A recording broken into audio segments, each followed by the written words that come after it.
Film की शुरुआत होती है वेनिस से, जहाँ एक नीलामी घर में काफी कीमती चीजों की नीलामी होने वाली थी। इसीलिए बड़े बड़े अमीर लोग मास्क पहनकर यहाँ बैठे हुए थे। यहीं पर हम कहानी के मेन कैरेक्टर को देखते हैं, जिसका नाम साइरस था। वो काफी स्मार्ट था और एक बार फिर यहाँ अपने साथियों के साथ चोरी का प्लान कर चुका था। यहाँ हमें साइरस की टीम के बारे में बताया जाता है, जिनमें सबसे टॉपर वो खुद था। फिर थी पायलट लड़की, एक था लॉक मास्टर जो हर तरह के मुश्किल लॉक्स को भी आसानी तोड़ सकता था। एक लड़की हैकर थी और लड़का था इंजीनियर। एक बड़ी उम्र का आदमी भी होता है जो इनकी चोरियों में मदद करता था। इस वक्त वो साइरस के साथ नीलामी घर में आया हुआ था। यहाँ हर जगह पर कैमरास भी लगाए हुए थे, जिन पर पुलिस की नजर थी। और सबसे सीनियर ऑफिसर का नाम एबी होता है। काफी वक्त पहले वो साइरस से मिली थी, इनकी दोस्ती हो गई थी। पर जब एबी को पता चला कि वो कितना बड़ा चोर है, तो एक मिशन पर इसने साइरस को पकड़ने का प्लान बनाया। लेकिन वो क्योंकि काफी चालाक था, इसलिए भाग गया था। लेकिन इस बार एबी अपनी टीम के साथ पूरी तरह से तैयार थी कि जैसे साइरस चोरी करेगा, ये उसे रंगे हाथों पकड़ लेगी। और अब नीलामी शुरू हो जाती है। सबसे पहले एक काफी महंगी पेंटिंग को लाया गया, जिसकी एक के बाद एक बोली लगने लगती है। लेकिन आखिर में वो 2 करोड़ की बिक जाती है। मगर ये चोर साइरस और उसके साथी जो पहले ही स्टार में बैठे हुए थे, ये उस पेंटिंग को कस्टमर तक पहुंचने से पहले ही चोरी कर लेते हैं और उसी ब्लैक मार्केट में उसी दाम 2 करोड़ में बेच भी देते हैं। जिसके बाद बारी आती है सबसे खास किस्म की चीज की, जिसका नाम NFT था। और क्योंकि इसको बनाने वाला क्रिएटर अपनी पहचान बताना नहीं चाहता था, इसीलिए उसने चेहरे पर मास्क लगाया हुआ था। अब इस क्रिएशन NFT में तकरीबन 200 कैमरास लगे हुए थे, जो वीडियो रिकॉर्ड करके बहुत अच्छी वीडियो एडिट करके देते थे। अब इसकी नीलामी शुरू हुई। 1.5 से 2 से 2.5 करोड़ हुई ही थी कि तब यहाँ हैकर अपना काम करती है। वो एक बटन दबाकर लिफ्ट कहती है। ऐसा होते ही वहाँ की सारी लाइट्स बंद हो गई, धमाके होने लगी तो हर तरफ अफरा तफरी मच जाती है। अब जहाँ अमीर लोग भागने का सोच रहे थे, तो यहाँ साइरस अपना काम करता है। जो 2.5 करोड़ की बोली लगी थी, वो खुद साइरस ने लगाई थी। इसलिए वो अब NFT के क्रिएटर के पास आया, कहता है कि आप मेरे ठिकाने पर ही आ जाओ, NFT भी वहीं ले ली जाएगी और पैसे भी हम वहीं दे देंगे। अब ये सारी चीजें ऊपर बैठी एबी देख रही थी, पर साइरस और उसकी टीम जो यहाँ से भाग रही थी, उनके पीछे पीछे एबी और उसकी टीम पड़ जाती है। वो खास किस्म की कश्ती स्पीड बोर्ड में बैठ जाती है। पुलिस को चकमा देकर समंदर के बीच में आ गई। इन्होंने बैरियर्स खड़े कर दिए, जिससे पुलिस पीछे अटक गई और ये लोग यहाँ से आगे निकल जाते हैं। ये लोग अपने ठिकाने और शिप में पहुँचे, जहाँ ये NFT की लेन देन के बाद वो पार्टी करते हैं। एबी जो अभी भी छानबीन कर रही थी, वो नीलामी में आए लोगों की वीडियो बड़े गौर से देख रही थी। उसकी नजर साइरस के साथी हेल्पर पर गई, जो अभी भी वहीं था। इसलिए ये लोग उस तक पहुंचकर उसे पकड़ लेते हैं। उधर पता चला कि इन चोरों ने जब NFT को चोरी किया, तो ब्लैक मार्केट में उसकी कीमतें बढ़ती गई। 3 से 4, 4 से 5, फिर 8 करोड़ हो गई। और उसे एक्टिवेट चलाने के लिए इन्हें असली मालिक की जरूरत थी, इसलिए ये उस क्रिएटर को भी उठा लाए थे। साइरस उससे बात करता है, कहने लगा कि तुम्हारा NFT मार्केट में जहाँ 2.5-3 करोड़ का बिकना था, वो अब चोरी होने की वजह से ब्लैक मार्केट में 8 करोड़ का बिकेगा। तुम्हें लगता है हमने तुम्हें ऐसे अगवा किया?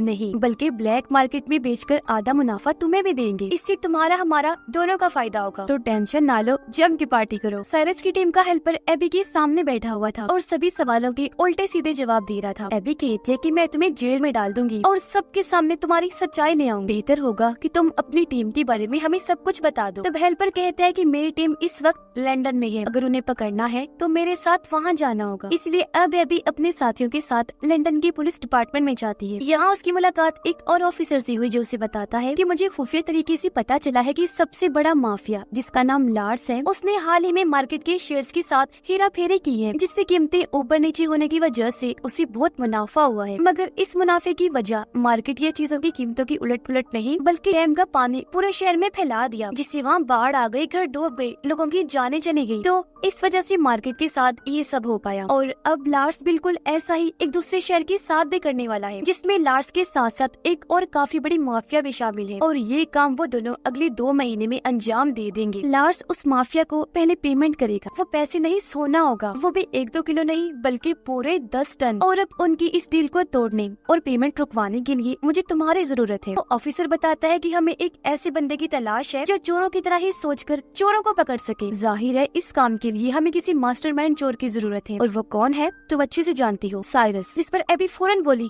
नो नो नो सर, जैसा आप सोच रहे हैं वैसा कुछ नहीं हो सकता। आप चाहते हैं मैं साइरस के पास जाकर उससे मदद मांगूं और वो भी हमारी मदद करने को तैयार हो जाएगा? कभी नहीं, नामुमकिन है ये। तब ऑफिसर कहते हैं कि तुम्हें कैसे भी करके उसे मनाना होगा, ताकि हम लार्स को रोक सके। इस पर एबी मान गई। फौरन पहुंच जाती है साइरस के पास। यहाँ दोनों एक दूसरे को ही दोष देने लगते हैं कि तुमने धोखा दिया, तुमने दिया। पर आखिर में बात खत्म करके साइरस उसकी आने की वजह पूछता है, जिस पर एबी कहती है कि तुम्हें मेरे लिए एक चोरी करनी हो, और उसे वो सारी बातें बता देती है जो एबी को ऑफिसर ने बताई। फिर कहती है कि तुम्हें वो सारा सोना चोरी करना होगा, जिसके बाद साइरस ये सारी बात अपने साथियों को भी बताता है। उसके साथी चौंक तो गई, पर साइरस कहता है कि समझ सकता हूँ कि ये काम मुश्किल है, लेकिन करना बेहद जरूरी है, क्योंकि अगर वो लोग अपने प्लान में कामयाब रहे तो पूरा शहर बाढ़ में बह जाने की वजह से बर्बाद हो जाएगा, मासूम लोग मर जाएंगे। और अब बारी बारी सारे लोग पता लगवाने की कोशिश करने लगते हैं कि आखिर लार्स और वो माफिया ये प्लान अंजाम कैसे देंगे। पता चला कि वो सारा सोना सबसे पहले लार्स के अड्डे से निकलेगा, फिर ट्रक्स के जरिए वहाँ से ले जाया जाएगा, जिसके बाद वो प्लेन के जरिए उसकी मंजिल तक भेजा जाएगा। इसलिए अब यहाँ साइरस और उसकी टीम अपने अपने कामों में लग जाती है कि वो कैसे अपना मिशन अंजाम देंगे। यहाँ सबसे पहले हैकर बताती है कि अगर हम बिल्कुल वैसे ही दिखने वाला प्लेन बना ले तो चोरी करना आसान हो जाएगा। पर सवाल ये था कि वैसा प्लेन आएगा कहाँ से। इस पर साइरस कहता है कि मैं नीलामी घर में एक अमीर लड़के से मिला था जो प्लेन्स के लेन देन का काम करता है। उसके पास एक ऐसा प्लेन है जो थोड़ा बहुत उससे मिलता जुलता है, जिसे हम खुद तब्दील करके वैसा बना सकते हैं। तो हो सकता है वो ही हमें उस प्लेन को दे दे। इसलिए अब ये सारे लोग उस प्लेन डीलर के पास पहुँच जाते, जो इन्हें वही आलीशान प्लेन दिखाता है। ये काफी खूबसूरत भी था, लेकिन इसे उड़ाना मना था क्योंकि इसमें कई सारे एलईडी ग्लास लगे हुए थे, साथ ही बहुत ज्यादा शोर भी था। इसलिए डीलर अपना प्लेन देने से मना कर देता है, लेकिन एबी उसे ये बता देती है कि मैं पुलिस वाली हूँ, इस तरह के प्लेन्स रखना वैसे भी गैर कानूनी है, और अगर तुमने ये हमें ना दिया तो जेल की हवा खाओगे। जिस पर आखिर वो मान ही जाता है। अब प्लेन तो मिल गया था, तो अगला सबसे बड़ा मसला ये था कि रडार पर हेरा फेरी कैसे की जाए, जिसके लिए इन्हें बनाना होगा PSI, जो इस तरह के सिग्नल्स बनाएगा, जिससे हालांकि हवा में 2 ही प्लेन्स उड़ रहे होंगे, मगर वो सिग्नल सिर्फ एक ही प्लेन दिखाएगा। लेकिन यहाँ एक छोटा सा मसला था, मतलब जब इन दोनों प्लेन्स को एक दूसरे के ऊपर नीचे करेंगे तो कुछ वक्त के लिए रडार पर ये दोनों ही प्लेन्स नजर आएंगे, जो हेडक्वार्टर में बैठे हुए लोग देख लेंगे। इसलिए इन्हें वहाँ अपने किसी खास आदमी को बिठाना था। जिस पर एबी कहती है कि एयरपोर्ट पर मैं एक ऑफिसर को जानती हूँ जो मेरा दोस्त है, वो हेडक्वार्टर में ही बैठा होता है, तो हमारा काम वो कर देगा। इसलिए ये अब उस ऑफिसर से जा मिले जो व्हील चेयर पर था। इन्होंने अपनी बात रखी, जिसके लिए वो साफ साफ मना कर देता है कि सॉरी, मैं ये काम नहीं करूँगा क्योंकि इसमें चोरी शामिल है। नहीं, बिल्कुल नहीं। पर तभी साइरस कहता है कि मैं इस काम के बदले तुम्हें 10 लाख दूंगा, जिसके लिए वो ऑफिसर मान गया। तो ये सारी टीम अपने अपने काम पर लग जाती है और इस प्लेन को ये लोग बदलने में लग जाते हैं, मतलब कि रंग वगैरह करते हैं ताकि ये दूसरे प्लेन की तरह लगने लगे। जिसके बाद PSI की मशीन बनाई जाती है जो सिग्नल्स में हेरा फेरी करेगी, पर उसका साइज बड़ा लग रहा था और वो किसी बॉम्ब से कम नहीं लग रही थी। इसलिए एबी हैकर को कहती है कि ऐसा करो, इस PSI मशीन के छोटे छोटे कई सारे हिस्से बना दो जो हर एक मेंबर को दे दिया जाएगा, इस तरह काम आसान हो जाएगा। इसके लिए हैकर मान गई और काफी मेहनत करने के बाद वो PSI मशीन के अलग अलग हिस्से बना देती है। जिसके बाद आखिरकार इनका फाइनल दिन आ जाता है, जहाँ सब लोग अपने अपने हिसाब से तैयार हो जाते हैं। इन्होंने आधे टिकट बिजनेस क्लास के लिए थी तो आधे इकोनॉमी की, ताकि ये पूरे ही प्लेन में फैल जाएं। पता चला कि लार्स की 2 गुंडे बिजनेस में तो 3 इकोनॉमी क्लास में हैं, जबकि सबसे नीचे था 10 टन सोना। जिसके बाद ये पूरी टीम अपनी चोरी को अंजाम देने के लिए पूरी तरह से तैयार हो जाती है। हैकर ने सभी कैमरास को हैक कर लिया था ताकि हर एक चीज पर नजर रखी जा सके, जबकि लॉक मास्टर ने अपने हिस्से की PSI मशीन बाथरूम में जाकर लगा भी दी। इनका एक साथी डर गया था, इसलिए वो साथ नहीं आया था। तब उसके हिस्से का काम एबी करने का सोचती है। वो अपने बिजनेस क्लास के बाथरूम में जाकर दूसरी PSI मशीन को वहाँ लगाने लगती है, पर तभी एक झटका लगने की वजह से वो मशीन छूटकर नीचे गिर गई, टूट जाती है, उसके कई सारे टुकड़े हो गए, जिससे एबी काफी परेशान हो गई क्योंकि कैसे भी करके दोबारा जोड़कर ये मशीन यहाँ लगानी ही थी। मगर अब गुंडे भी वॉशरूम में आना चाहते थे और अगर उन्होंने ये देख लिया तो इनका प्लान चौपट हो जाएगा। लेकिन यहाँ ठीक वक्त पर साइरस आ गया और अब ये दोनों मिलकर मशीन को जोड़कर वहाँ लगा ही देते हैं, जबकि पायलट अपनी जहानत से अपने वाले प्लेन को उड़ाकर उस बड़े वाले प्लेन के नीचे ले आती है। साथ ही PSI के एक्टिवेट होने का इंतजार करने लगती है ताकि दोनों प्लेन्स की रडार का एक ही सिग्नल जाए। इसीलिए अभी हेडक्वार्टर की रडार में 2 ही प्लेन्स के सिग्नल्स आ रहे थे, जो देखकर एयरपोर्ट ऑफिसर की साथी कहती है कि हमें इस बारे में ऊपर खबर कर देनी चाहिए। जिस पर वो ऑफिसर यानी एबी का साथी जवाब देता है कि ये मामूली सी खराबी होगी, 2-3 मिनट में ठीक हो जाएगी। वो उसे अपनी बातों में उलझाने लगा। जिस बीच PSI के एक्टिवेट होते ही पायलट अपने वाले प्लेन को दूसरे प्लेन से कनेक्ट कर लेती है। ऐसा होते ही सिग्नल मिलने लगे, जिससे अब रडार पर बस एक ही प्लेन नजर आने लगता है। तब ऑफिसर अपने साथी को कहता है, देखो मैंने कहा था ना ये खराबी है, लो अब ठीक भी हो गई। अब उधर लॉक मास्टर नीचे वाले एरिया में पहुंचता है जहाँ सोने वाली तिजोरी पड़ी हुई थी। वो अपनी हाईटेक मशीन को तिजोरी पर लगाकर उसका लॉक तोड़ने की कोशिश करता है, पर इस बीच गुंडों को शक हुआ, इसीलिए वो अपने सोने तक पहुंचने की कोशिश करने लगते हैं। इस बात की खबर जैसी साइरस को हुई, वो उन्हें रोकने में लग जाता है, जिससे उन सब चोरों की लार्ड्स के गुंडों से लड़ाई शुरू हो जाती है। इनकी जबरदस्त हाथापाई होने लगती है। चलते हुए प्लेन में ये लोग लड़ रहे थे। अब झटके लगने की वजह से पायलट को लगता है जैसे प्लेन में कोई गड़बड़ी है, इसलिए वो फौरन हेडक्वार्टर में खबर करता है। तब एबी का साथी ऑफिसरों से कहता है कि मौसम खराब है, इसलिए आपको पास ही के हवाई अड्डे पर प्लेन को उतारना होगा। तब उसकी बात मानकर पायलट प्लेन को उतारने लगता है, पर ये जगह प्लेन को लैंड करने के लिए छोटी थी, जिस वजह से उसे हालांकि काफी मुश्किलात का सामना करना पड़ता है, लेकिन वो जैसे तैसे प्लेन को उस छोटे से हवाई अड्डे पर उतार ही लेता है। इसलिए अब साइरस की पायलट साथी भी प्लेन को वहाँ लैंड करवा लेती है। पर इस बात का लार्स को भी पता चल गया था कि हमारा प्लेन हाईजैक हो गया है। जहाँ उसे लैंड करवाना था वहाँ होने की बजाय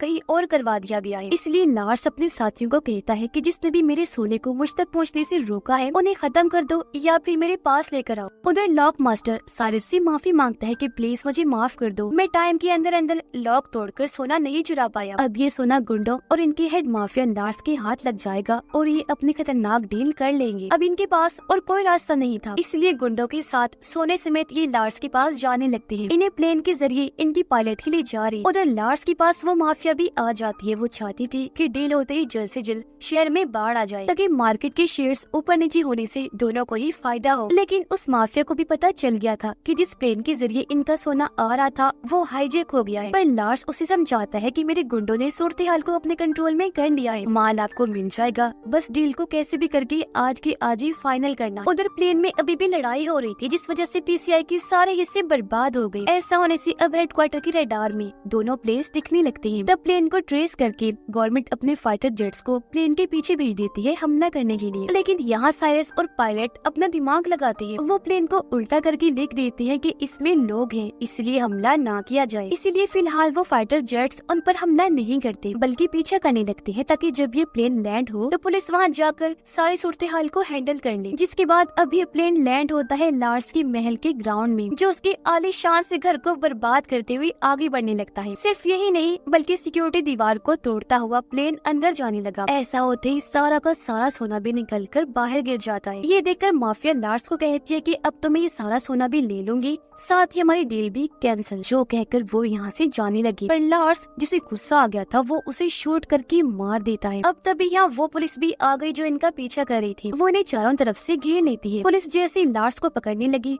वो कहता है कि ये मेरा अपना घर है और ये चोर यहाँ आए थे उस माफिया औरत के साथ डील करने के लिए। असली गुनाहगार माफिया ये है, इन्होंने ही उस माफिया औरत को मारा है, तो आप इन्हें पकड़ कर ले जाए। पर यहाँ साइरस अपना दिमाग लगाता है। वो प्लेन की एलईडी ग्लास और एनएफटी क्रिएशन की रिकॉर्डिंग से पुलिस को ये दिखा देता है कि असली गुनाहगार लार्स माफिया ही है। इसने ही औरत माफिया से सोने की डील की थी, पूरे शहर को बर्बाद करने की प्लानिंग थी, इसलिए लार्स को पुलिस गिरफ्तार कर लेती है। इस मिशन में एबी और लंदन का ऑफिसर भी शामिल था, जिनका मकसद ही इस डील को रोकना था। तो इसमें कामयाब होने की वजह से वो सारा सोना पुलिस अपने साथ ले जाती है। एबी साइरस की टीम का हिस्सा बन जाती है। यहाँ पता चला कि एबी जब बच्ची थी तो उसे एक पेंटिंग काफी पसंद आ गई थी, जो अब साइरस उसे गिफ्ट करने का सोचता है, ताकि एबी उससे मुतासिर हो जाए और ये लोग फिर से एक हो जाएं। जिसके बाद यहाँ सबसे बड़ी बात सामने आती है। असल में लॉक मास्टर ने सारा सोना वहाँ से निकाल लिया था। वहाँ असली सोने की बजाय नकली सोना रख दिया था और इस तरह करके दिखाया जिससे वो तिजोरी तोड़ने में कामयाब नहीं हुए। यानी कि जो सोना पुलिस के हाथ लगा था वो सिर्फ सोने जैसे दिखने वाली लोहे की ईंटें थी, जबकि असली सोना तो उसी वक्त आसमान से गायब कर दिया गया था और ये लोग उसे अपने ठिकाने पर भिजवा चुके थे। यानी ये चोर एक बार फिर अपने मास्टरमाइंड की वजह से इतनी बड़ी चोरी अंजाम देने में कामयाब रहे थे। ये लोग फिर अपना सोना लेने के लिए जाते हैं। सब इतनी बड़ी कामयाबी पर एक दूसरे की गले लगकर मिलते हैं। इनकी खुशी का कोई ठिकाना नहीं था।